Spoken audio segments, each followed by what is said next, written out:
বিরুদ্ধে আন্দোলন শুরু করব।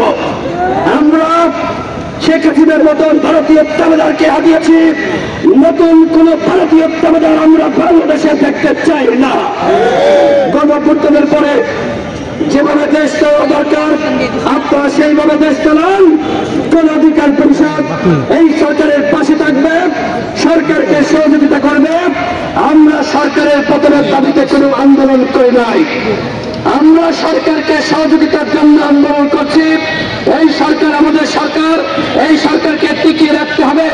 তবে আইন শৃঙ্খলা পরিস্থিতি যদি আপনারা নিয়ন্ত্রণ করতে না পারেন তাহলে কিন্তু আপনারা নিজেরাই নিজেদেরকে ব্যর্থ করবেন, তার দায় আমরা নিব না।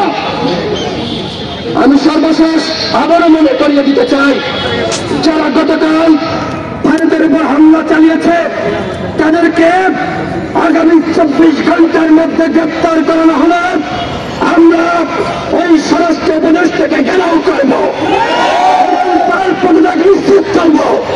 সুতরাং যদি চেয়ারে বসে থাকতে চান, আজকে পুলিশের মাধ্যমে ওই চক্ষু বিজ্ঞান হাসপাতাল থেকে তাদেরকে ধরে আনুন। অন্যথায় গণ অধিকার পরিষদের নেতা কর্মীরা সংক্ষুব্ধ হয়ে যদি সংঘর্ষ তৈরি হয় তার দায় এই সরকারকে নিতে হবে, তার দায় স্বরাষ্ট্র উপদেষ্টাকে নিতে হবে। আমরা জানি না এই মামলার পরে তারা কি পদক্ষেপ নেওয়ার সিদ্ধান্ত হয়েছে, সিদ্ধান্ত নিতে হবে। এরপরে আমরা বিক্ষোভ মিছিল শুরু করবো। আমাদের বিক্ষোভ মিছিল সারা রাজ্যে শেষ হবে।